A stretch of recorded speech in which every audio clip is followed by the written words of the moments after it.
Cette fois, c'est la bonne. C'est ce que l'on pense chaque début d'année, au moment de définir nos résolutions pour l'année à venir. Faire du sport, perdre du poids, arrêter de fumer ou encore voir davantage sa famille. 2017 ne déroge pas à la règle. La bonne résolution est de se mettre au sport, comme toutes les années précédentes en fait. Peut-être faire un peu plus de sport, parce que j'en fais pas du tout. Et arrêter les sucreries aussi. Inutile d'élaborer une longue liste de résolutions. Vous ne les tiendrez pas.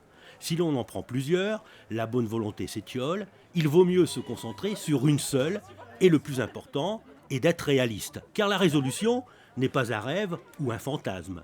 Il ne faut pas être trop ambitieux. J'ai pris de bien travailler à l'école, de manger mieux, mais sinon rien d'autre. C'est-à-dire manger mieux. Moins de sucreries, ouais, plus sainement. Travailler plus, parce que là mes notes elles sont un peu en baisse, mais voilà, c'est tout. C'est pas une résolution difficile à tenir, ça. Ça dépend dans quelle matière, parce qu'il y a des matières où j'ai pas forcément l'envie de travailler. Mais oui, enfin. Mais c'était faisable, moi, c'est réalisable comme résolution. J'ai décidé d'arrêter de fumer. Voilà, on va commencer par ça, puis après on verra. Je ne sais pas quoi dire, les bonnes résolutions. Oui, peut-être une. Laquelle ? Garder la santé. Je vais essayer d'aider plus les parents à la maison, enfin, quand ils me le demandent, déjà le faire aussi directement sans les faire attendre trop longtemps. Voilà, et puis leur obéir peut-être un peu mieux. De mieux travailler, d'être plus gentil, d'aider plus autour de la maison, être altruiste envers les autres, toutes les choses que j'utilise pas, les offrir aux pauvres. Et voilà. J'ai juste pris 10 kilos. J'ai arrêté de fumer, effectivement. J'ai arrêté de fumer début décembre, mais c'est vrai que j'ai pris 4 kilos. Début décembre, donc c'est pas début d'année, ça. C'est pas début de l'année, mais j'ai pris un mois d'avance. Un mois d'avance, je vais essayer de tenir, mais ça va marcher. Comme celle de 2016.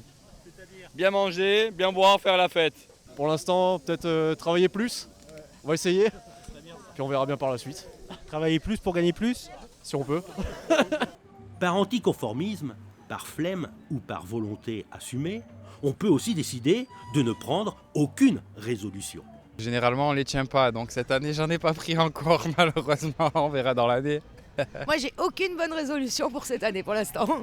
Pourquoi ? Parce que vous estimez que c'est difficile à tenir ? Oui. Et puis c'est pas sur un jour qu'on va.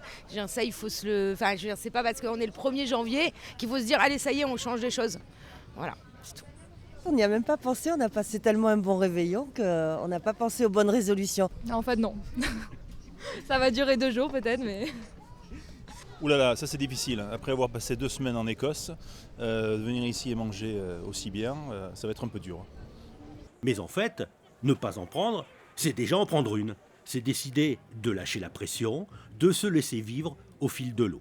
Très souvent, au fil des semaines, la motivation décroît, les obstacles s'accumulent et on finit par abandonner. Selon une étude d'un professeur d'une université de Londres, seulement 12% tiennent leurs bonnes résolutions.